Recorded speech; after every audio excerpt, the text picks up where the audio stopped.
Hello दोस्तों। आज है 6 सितंबर और 6 सितंबर की करंट अफेयर के जो भी इम्पोर्टेंट क्वेश्चन बनते हैं आज हम उनके बारे में डिस्कस करने वाले हैं। और देखिए, जो हम करंट अफेयर पढ़ते हैं वो मंडे से लेकर के सैटरडे तक की पढ़ते हैं, यानी हम 6 दिन की करंट अफेयर पढ़ते हैं। और संडे में क्या होता है, संडे में हमारी छुट्टी होती है। और संडे में साथ ही साथ में हम क्या करते हैं, संडे में जो वीक की करंट अफेयर होती है उसका हम टेस्ट लेते हैं।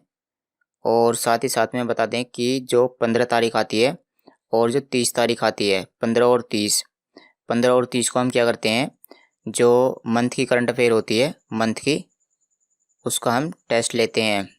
तो इस तरह से जो है आप करंट अफेयर की पूरी तरह से तैयारी कर सकते हो। और आपका इस तरह से जब हम टेस्ट लेंगे तो क्या होता रहेगा, आपका साथ ही साथ में रिवीजन भी होता रहेगा। तो चलिए आज के हम इम्पोर्टेंट क्वेश्चन देखते हैं। देखिए, अभ्यास जा पढ़ अभ्यास जा पढ़ 2021 का आयोजन किस देश में होगा। तो ये जो एक्सरसाइज है यह किस देश में होने वाली है, यह एक्सरसाइज रूस में होने वाली है। रूस इस एक्सरसाइज का आयोजन करने वाला है। और ये जो एक्सरसाइज है यह 3 से लेकर के 6 सितंबर में आयोजित होने वाली है। और इसमें कौन कौन से देश भाग लेने वाले हैं, इसमें कुल मिलाकर के 17 देश भाग लेने वाले हैं।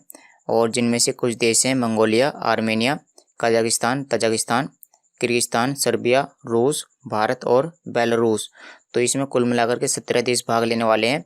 तो ये जो देश है इनका तो नाम हमें याद नहीं करना है, केवल हमें कौन कौन सी बातें याद करनी है कि ये जो अभ्यास है यह रूस में होने वाला है और यह रूस के निजनी नामक जगह पर होने वाला है।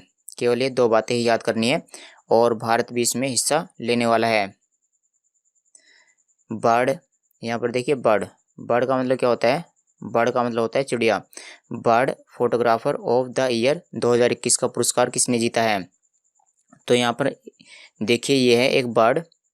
तो इस तरह से यहाँ पर देखिए, यहाँ पर फेंसिंग की गई है। फेंसिंग यानी कि यहाँ पर कांटेदार तार लगाए गए हैं। और ये एक बॉर्डर वाली सीमा है, ये एक बॉर्डर वाली दीवार है।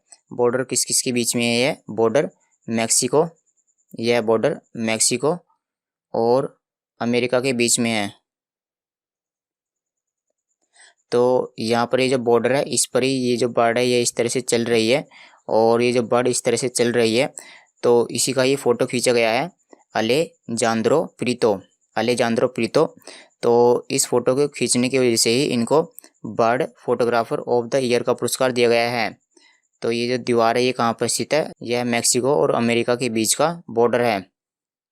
ये जो फ़ोटो खींची गई है इसका एक नाम भी दिया गया है, उसको भी आप याद कर सकते हो। इस फोटो का नाम है अवरुद्ध। लद्दाख ने किसे अपना राष्ट्रीय पशु घोषित किया है, राष्ट्रीय पशु। देखिए यहाँ पर थोड़ा गलत लिखा है, राष्ट्रीय का मतलब यहाँ पर राज्य पशु होना चाहिए, क्योंकि लद्दाख क्या है, लद्दाख एक राज्य है। तो जो राज्य पशु घोषित किया गया है उसका नाम क्या है, इसका नाम है हिम तेंदुआ। तो ये क्वेश्चन काफ़ी इंपॉर्टेंट है। और देखिए लद्दाख ने साथ ही साथ में राज्य पक्षी भी घोषित किया है, तो आप उसका नाम भी याद कर लीजिए। तो चलिए राज्य पक्षी भी देख लेते हैं। जो राज्य पक्षी है उसका नाम है काली गर्दन वाली क्रेन। और जो राज्य पशु है उसका नाम है हिम तेंदुआ और काली गर्दन वाली क्रेन। तो इन दोनों का नाम याद कर लीजिए।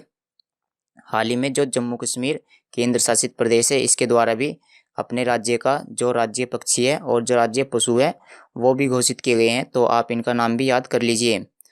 तो जम्मू कश्मीर ने काली गर्दन वाली क्रेन को राज्य पक्षी घोषित किया है और साथ ही साथ में जो कश्मीरी हिरन है उसको राज्य पशु घोषित किया है। तो फिलहाल तो आप जो लद्दाख के राज्य पशु हैं और जो राज्य पक्षी हैं इनको ही याद कर लीजिए। चलिए हम लद्दाख के बारे में जान लेते हैं। लद्दाख की राजधानी क्या है, इसकी राजधानी लेह। इसमें 2 जिले आते हैं, कौन कौन से, कारगिल और लेह। इसके उपराज्यपाल हैं राधा कृष्ण माथुर। इसकी स्थापना 2019 में की गई थी।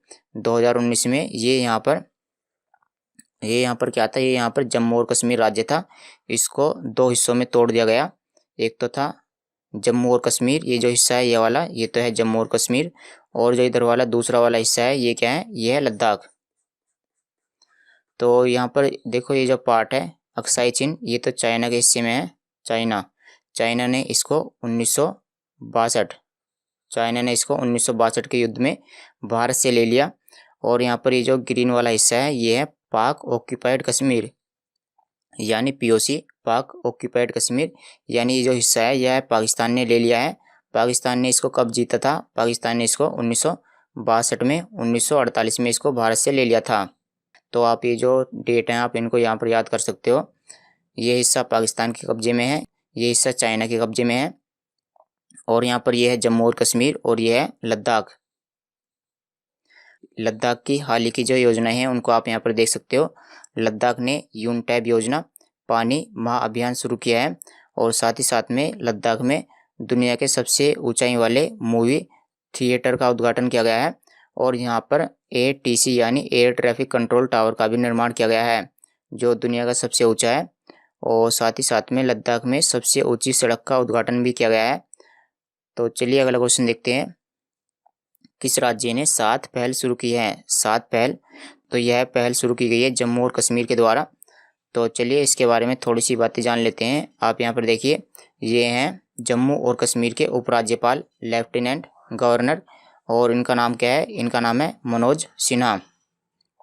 इनके द्वारा 7 पहल लॉन्च की गई है जम्मू कश्मीर के अंदर, और इसके तहत क्या किया जाएगा? इसके तहत जो महिलाएं हैं उनको जो रोजगार है वो प्रदान किया जाएगा, साथ ही साथ में उनको कुछ अतिरिक्त चीज़ें भी सिखाई जाएंगी जो उनके आजीविका में सुधार करेंगी।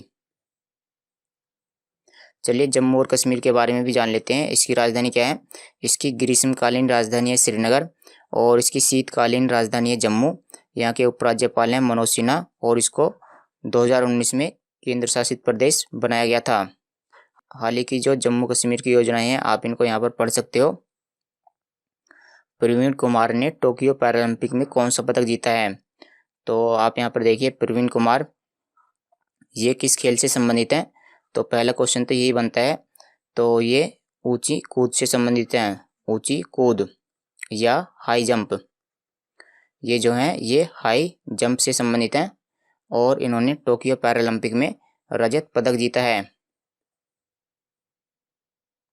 अगर हम ऊंची कूद से संबंधित खिलाड़ियों की बात करें तो यहाँ पर देखिए, निषाद कुमार ये भी ऊंची कूद से संबंधित है, मरियप्पन थंगावेलु और शरद कुमार, तो आप इनका नाम भी याद कर लीजिए।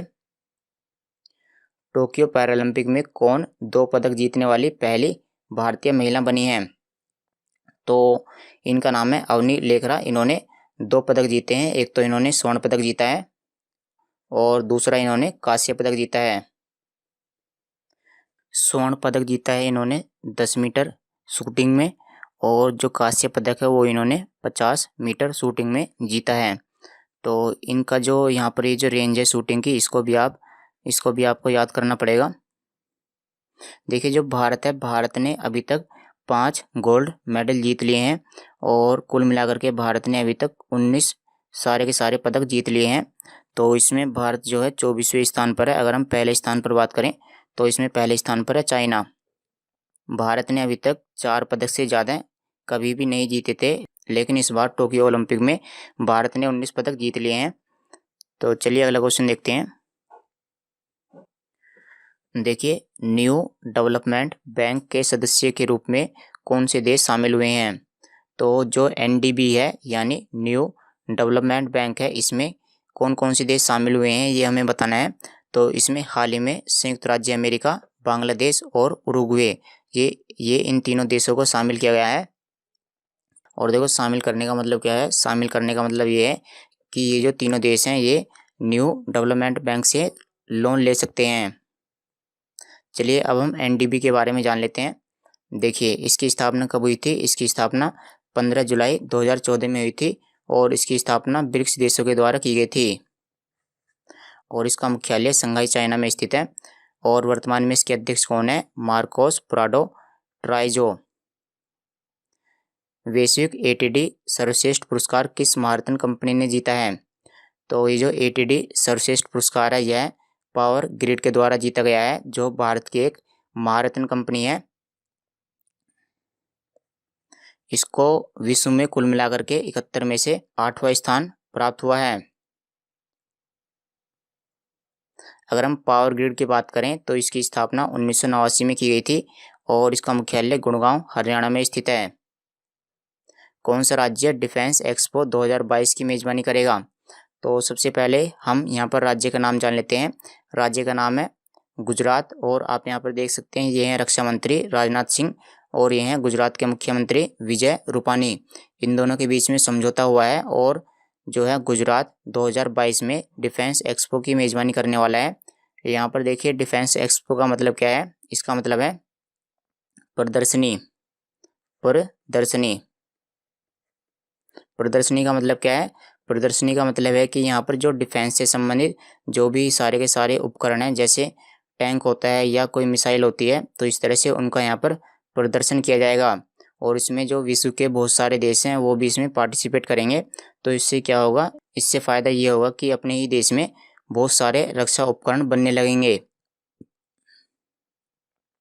हाल ही में किसे राज्यसभा महासचिव के रूप में नियुक्त किया गया है? राज्यसभा के महासचिव कौन बने हैं? तो इनका नाम है PPK रामाचार्युलु। ये कौन बने हैं? ये बने हैं राज्यसभा के महासचिव। और देखिए राज्यसभा के बारे में जान लेते हैं। आप यहाँ पर देखिए संसद के 2 सदन होते हैं, राज्यसभा और लोकसभा। और जो आर्टिकल नंबर 80 है वो राज्यसभा के बारे में बताता है, और जो आर्टिकल नंबर 81 है वो लोकसभा के बारे में बताता है। राज्यसभा को हम उच्च सदन भी कहते हैं और जो लोकसभा होता है उसको हम निम्न सदन भी कहते हैं। अब यहाँ पर देखिए राज्यसभा में ये मुख्यतः 3 होते हैं, 3 लोग होते हैं, सभापति, उपसभापति और महासचिव। तो जो राज्यसभा के सभापति हैं वो कौन है? M वेंकैया नायडू। जो उपराष्ट्रपति होते हैं, जो देश के उपराष्ट्रपति होते हैं वही सभापति बनते हैं।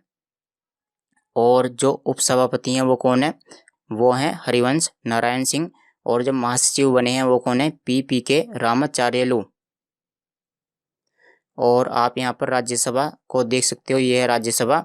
और यहाँ पर जो इस चेयर पर बैठते हैं उनको हम बोलते हैं सभापति। सभापति कौन है? M वेंकैया नायडू। तो ये क्या करते हैं? यहाँ पर जो सभापति बैठते हैं वो राज्यसभा का संचालन करते हैं। राज्यसभा की स्थापना कब हुई थी? राज्यसभा की स्थापना 3 अप्रैल 1952 में हुई थी। और इसका जो कार्यकाल होता है, यहाँ पर जो सदस्य बैठते हैं इनका कार्यकाल होता है 6 साल का। प्रधानमंत्री नरेंद्र मोदी ने A.C. भक्तिवेदांत स्वामी प्रभुदास की 125वीं जयंती के अवसर पर कितने रुपए के सिक्के का अनावरण किया है? तो आप यहाँ पर देखिए ये हैं A.C. भक्तिवेदांत स्वामी प्रभुदास। तो इनकी 125वीं जयंती के अवसर पर जो प्रधानमंत्री नरेंद्र मोदी हैं उनके द्वारा 125 रुपये के सिक्के का अनावरण किया गया है। तो यहाँ पर ये जो स्वामी है इनकी 125वीं जयंती मनाई गई है और 125वीं जयंती के अवसर पर ही 125 रुपये का सिक्का जो है वो लॉन्च किया गया है। और ये जो भक्ति वेदांत स्वामी प्रभुदास हैं इनके द्वारा एक संस्था की स्थापना की गई थी, और जो संस्था है उसका नाम क्या है? इस्कॉन। इन्होंने इस्कॉन की स्थापना की थी 1966 के अंदर। अंतर्राष्ट्रीय क्रिकेट में सबसे तेज 23,000 रन बनाने वाले बल्लेबाज निम्न में से कौन बन गए हैं? तो जो सबसे तेज रन बनाए हैं 23,000, उनका नाम है विराट कोहली। इनके द्वारा सबसे तेज 23,000 रन बनाए गए हैं। यहाँ पर देखो सबसे तेज का मतलब क्या होता है? सबसे तेज का मतलब होता है कि इन्होंने सबसे कम पारियां ली हैं 23,000 रन बनाने के लिए। ये जो 23,000 रन का जो टारगेट था, ये जो आंकड़ा था, यह सबसे पहले किसके नाम था? यह इससे पहले सचिन तेंदुलकर के नाम था। उन्होंने 522 पारियां ली 23,000 रन बनाने के लिए। और जो विराट कोहली हैं इन्होंने मात्र 490 पारियों में ही 23,000 रन बना दिए हैं। तो चलिए दोस्तों आज की वीडियो में इतना ही। Thanks for watching the video. इसकी जो PDF है उसका जो लिंक है वो डिस्क्रिप्शन में दिया गया है, आप वहाँ से इसकी PDF डाउनलोड कर सकते हो। तो चलिए फिर कल मिलते हैं।